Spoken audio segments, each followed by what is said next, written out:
Welcome, everybody. This is Edgardo, Balentine. And this is Scott DiGregorio, and welcome to the Real Estate of Tomorrow podcast, where we're going to discuss the rapidly changing landscape of the real estate industry. And the steps that you need to take today in order to survive tomorrow. Look, I'm going to give you the perspective of a 25-year veteran, somebody who has been there and done that. With Jesus line for all part, okay? That's for you, man. Look, I'm going to give you a fresh perspective from somebody that's applying those steps today. So that basically means you're young and you don't know shit. All right. Let's get this started. Welcome, everybody, to the Real Estate of Tomorrow podcast, the greatest podcast out there. I am Scott DiGregorio, one of your hosts, along with Edgardo, Balentine. What is going on, brother? I am super pumped for our topic today. Yeah, it's it's definitely something that it's in a lot of people's mind. Lately we've seen a lot of interesting stats, a lot of very interesting opinions, and a lot of noise. Like with every topic we talk about, right? There's just a lot of noise, a lot of misinformation. So we just want to talk about it with stats, and we also want to talk about it with what we are seeing our clients struggle with. And I think what we're going to talk about in terms of affordability today is probably going to blow a lot of people's minds. So what is it that we're going to talk about? It may actually piss a few people off. Well, hopefully not too many people. But look, we need to talk about affordability. I mean, home prices have not gone down. Interest rates have not gone down. And the talk out there amongst the media and amongst so many other publications is that affordability is an issue and people just can't afford to buy homes and live here anymore. And we wanted to do a deep dive on that, get some data, because, that's kind of how you should make these decisions, and kind of interesting stuff. Yeah, I think there's a couple things that we need to kind of like lay there. Number one, this is something that we are very data driven, right? It's something that we really jump in and start looking at the stats. Now, having said that, this does not mean that affordability is not something that's an issue, right? Because it is true that we are getting hit from a lot of different angles in the housing market, and honestly with everything, right? Like wages, while they've been going up, and there's that can be a whole conversation about whether they should continue to go up at the pace they can or whatever, but they're a little stagnant, right? They haven't kept up with inflation. We're dealing with an incredible amount of inflation, right? I think the highest inflation we've had in decades, if not in history. In 40 years, yeah. In the housing market point, the interest rates have gone up at the highest pace they've gone up in history, right? They basically double in 120 days. Mm-hmm. So this is a problem. However, every time there's a problem and there's the feeling like this is a catastrophe, we have to stop, take a look at the numbers, because even though something might feel one way, that doesn't mean that that's the truth. I did a video the other day where I said, even though I feel like I should be, 6'7", I'm not. So here we are. So look, let's end the suspense here. Let me share with everybody the numbers that we've compiled and kind of our methodology. And look, there's a million different ways of slicing things, right? So what we did was we compared now to 2006. And the reason why 2006? I was going to say, the reason why we picked 2006 is because 2006 was right before the Great Recession, when the housing market, it was the last time the housing market was insane.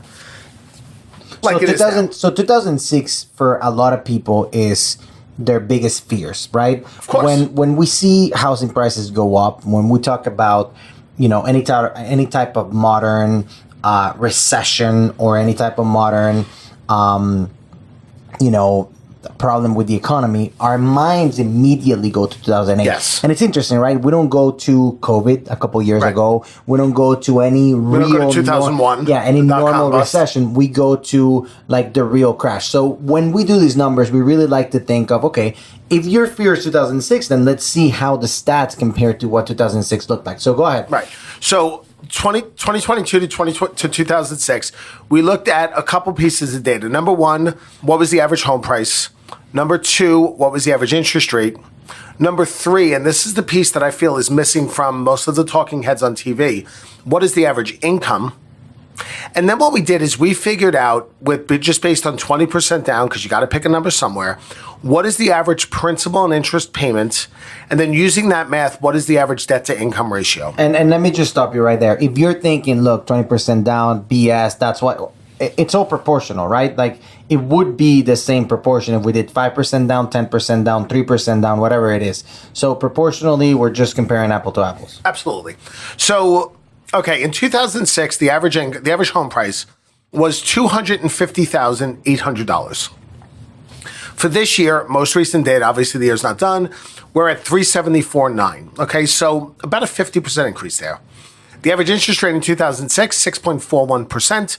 The average interest rate today, I put in 6%. The reason why I did that is if you do the average interest rate this year, it actually skews it lower, and I feel falsely so. Okay, so if today we're in the middle of June, straight in the middle of June, right? I mean, this episode will air later, but we're in the middle of June. If you Google interest rates right now, just Google, I'm not saying those are rates or anything, it's like 6.75. But again, like Scott's saying, that's not where the rate started. So Right. by the time you do the average, that's we get a 6%. Same thing in 2006. The rates don't stay the same the whole year. Right, and so, we're locking people a lot closer to 6%, Right. 6.75, and low credit score, all this stuff impacts. So that's that. Average income, and this is a shocking number.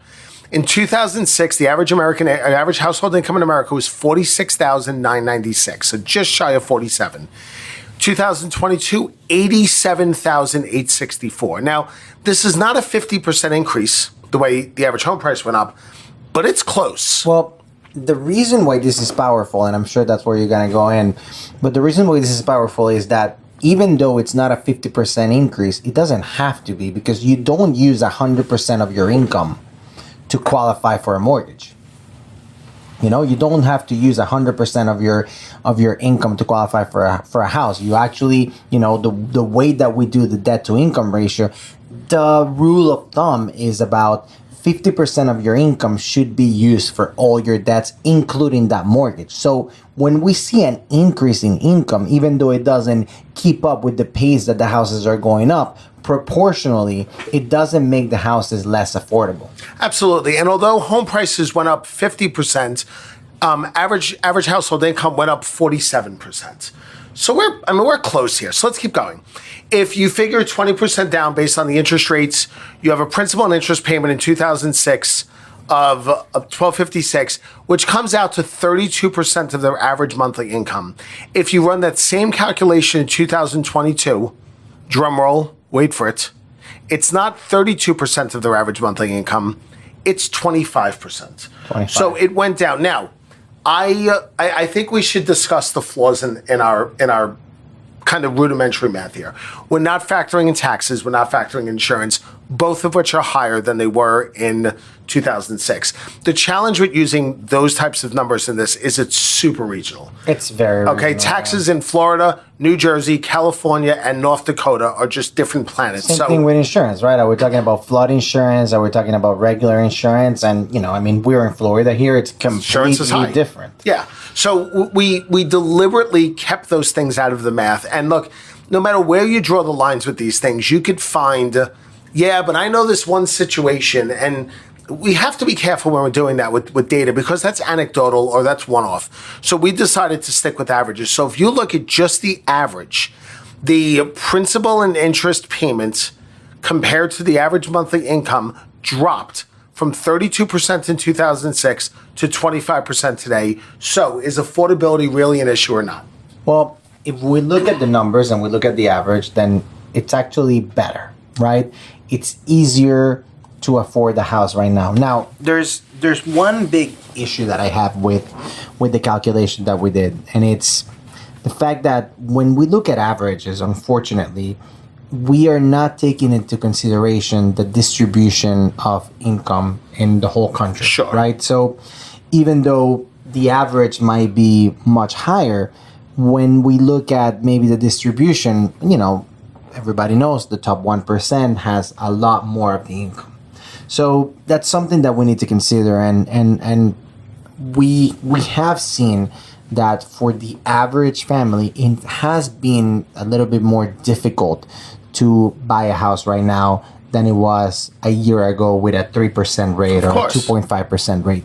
So I'm saying this because I don't want people to mishear it and to say and to think, well, no, houses, it's not as easy to buy a house. We're not saying it is as easy. As a matter of fact, maybe it's not as easy as it was a year ago or 2 years ago. But if the fear is, does it look like it looked right before the big crash? Well, the stats tell us that it doesn't look like that. It doesn't. And there's another piece of it, too, that I feel the people in this situation I'm about to describe deserve the respect of this being said, which is there are people being displaced from their communities. And I've mentioned to a few people lately, like, you know, sometimes you're talking to people and you're like, look, maybe you just can't afford to live, you know, in waterfront communities in Florida, just like many Americans cannot afford to live in places like Southern California, most of California, actually, New York City, etc. So, you know, our heart goes out to people in that situation. We're not discounting that exists. That exists. And that exists more today than it did a year ago and more today than it did 2 years ago. And there's literally no arguing that. However, we have to look at the big picture of things. And here's what I find when I talk to people. A lot of times it's the spending habits that are getting in the way of things. You know, when we're looking at debt to income ratios, your front end debt ratio is your house payment into your income. Your back end debt ratio is your house payment plus all your other debt into your ratio. And, you know, it reminds me of a couple. I sat down with this couple years ago. They were first time home buyers. They were in the 70s, the cutest couple. And the gentleman was a veteran. Let's, you know, a little heads up for our veterans there. We love them. And they had no money in the bank account. And I said, look, I understand VA is no money down, but it doesn't always mean zero money down. Like, it doesn't mean zero money leaves your pocket. So I was looking at their fixed income. They made decent money, $6,000, $7,000 a month, and there was nothing in the bank. And I'm like, look, you know, ideally, you guys got to save up a few $1,000s. And they said, it's impossible. And I said, so what's your thing? And they go, what do you mean? I go, what do you spend money on regularly? Now, I have their bank statement, so I kind of knew the answer. I was leading them a little bit, but they said, oh, we go out to lunch together. I go, oh, that's fantastic. How often do you go to lunch? I go, every day. That's just our thing. I go, that's super cute. I go, where do you guys go? We go, we don't spend a lot of money. I said, I'm sure you don't. But where do you go? And they named off, you know, 4 or 5 local restaurants. And I said, what's lunch running you each day? And they go, it's not expensive, like $25, $30 a month. I said, okay. I said, so you guys are spending between $750 and $900 a month in lunch. And they said, no, we're not. I said, you guys gave me the math. $25, $30 a day, 30 days a month. That's $750 to $900. I said, here's the deal. Go to Costco. Their chicken salad's exceptional. Their croissants even better. I said, for 30 days, 60 days, just go into your lanai, like go into your back porch, make yourself sandwiches and have lunch. And before you know it, you're going to have $1,500 to $2,000 in the bank. And that's going to be more than what you need to cover any incidentals, with earnest money deposits, appraisals, etc. And my point in the story, or one of the points of that story, is that they had no idea that they were spending that much money in lunch every month. And, you know, you extrapolate that out, that's, you know, $9,000 to $11,000 a year on lunch. Yeah. And, you know, the average American, and we sit down with people all day long and pick through their finances, the average American literally doesn't know where their money's going.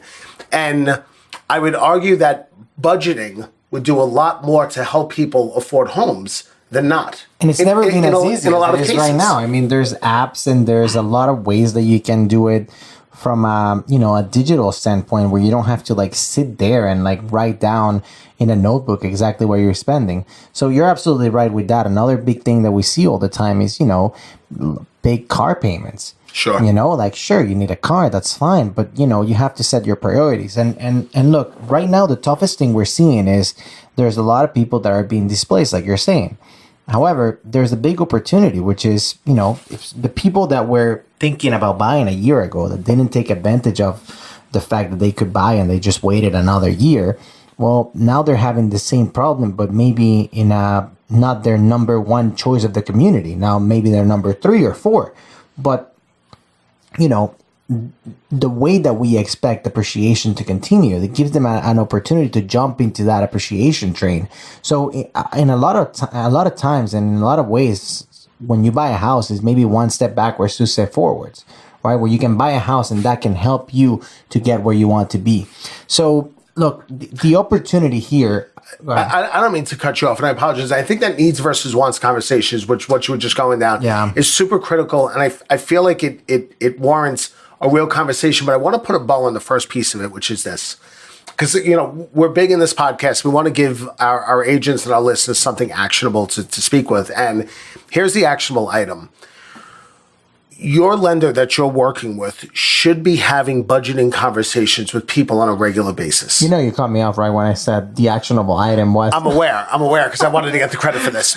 But the thing we need to do on this is we need to have budgeting conversations with people similar to the conversation I had with that very, very sweet couple who, by the way, closed and they literally ended up spending like $100 out of pocket, like the mortgage gods bless them. But it's a budgeting conversation that needs to be had with people more often than not. I was just talking with somebody, and they just got a $35,000 a year raise, and they've been trying to save money. They're paying an exorbitant rent payment, which is something else we got to talk about. And I said, look, make believe you didn't get a raise. You're going to be bringing home an extra $2,100 a month. Just literally take that money and put it to the side, and in no time at all, you're a homeowner. And those are the conversations that we need to be having with people to educate them and shine a light on where their money's actually going, because, again, most people don't. Yeah, look, there's a segment of the population that are struggling. They're paycheck to paycheck, and they're paycheck to paycheck because they don't really have another option, right? So we totally understand that, and that's not the people that we're talking about. There's another segment of the population that with proper financial knowledge, they can actually achieve home ownership. They can actually achieve saving a little before retirement. They can actually achieve with baby steps. They can get to the point they want to get to. So the biggest problem here is not so much, and again, for that segment of the population, it's not so much affordability, but financial literacy, right? There's no financial literacy here. And if you can be that person, whether you're the realtor, whether you're the loan officer, whoever you are in these people's life, that can guide them into this financial literacy path, and you can guide them into making small changes that can, over time, create large results. Well, you are going to be invaluable for those type of people. Yes. And many times it takes, it's as simple as, like you say, maybe skipping lunch.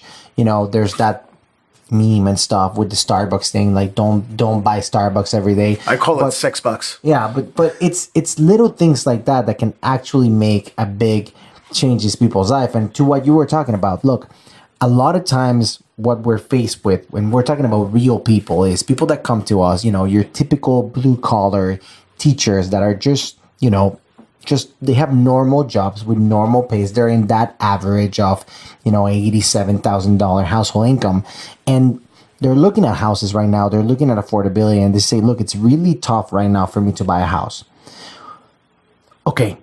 When we actually look at a real life example, the alternative to that is renting. Yes. Right? And there's a lot of issues with renting. Now, we're lenders. We have, skin in the game, whatever you want to say, where obviously we want you to buy. But forget about the fact that you're renters. There's more than just how much money you're paying for rent versus how much money you're buying, but the stability or the lack of stability that you have with rent, it's a real issue. Look, I was talking to somebody the other day, and they had been paying $1,895 a month for rent for quite some time.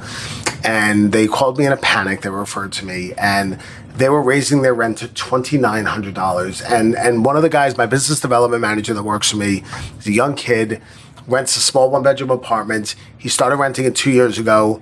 It's like $1,600 a month. If you were to rent that same one-bedroom apartment today, it's $1,000 a month more. Let me tell you something. The problem with that is, look, on average in America, rents go up about 6% year over year, right?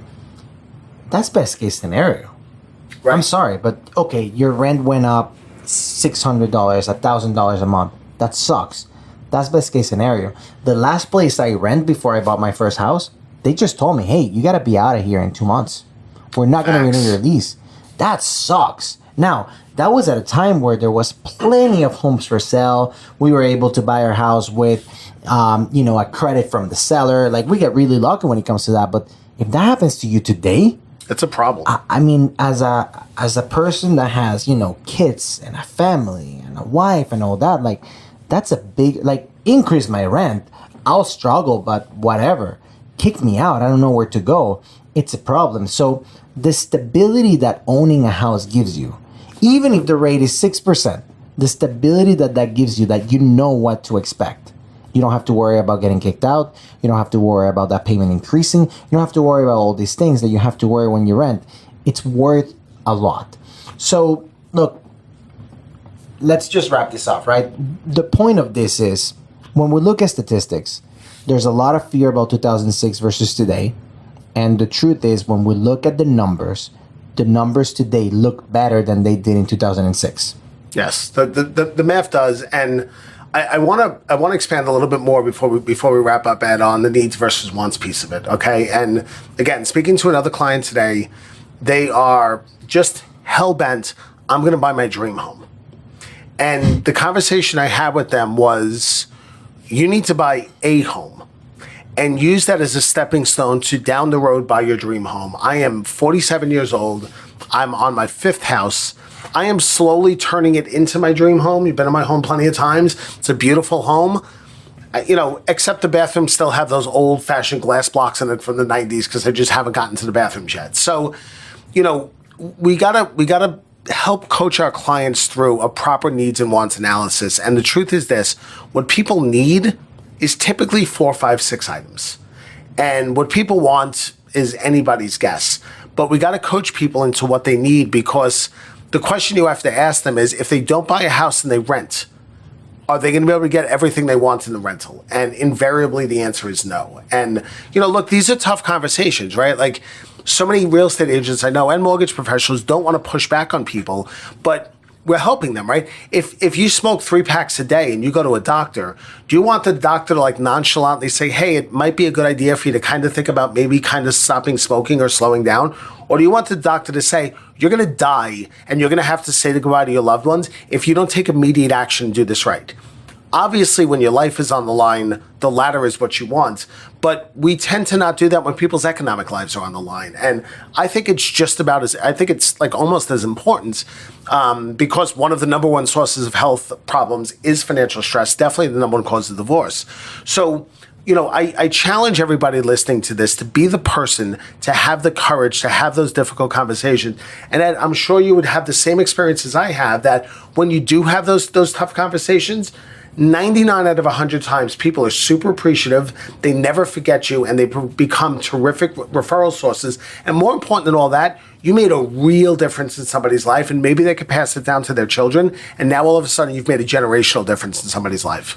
Okay, so you're talking to the guy that's just afraid of having that conversation. Let me talk to the guy that's just saying these guys are stupid, and they have, what is it called? We might be champagne tasting beer budget.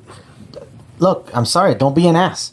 Come with it. Come to that conversation with empathy and explain to them why it's important for them to settle, right? To not have that high bar, why it's important to them and their family to do that. And I guarantee you're going to have somebody that's going to be very appreciative of that advice. Because the truth is, look, as a real estate professional, if you're a real estate professional, as a mortgage professional, this is our version of malpractice. When we push people into a payment that they shouldn't get, but it's also malpractice when we don't encourage people to get out of a bad situation. And sometimes the bad situation is renting.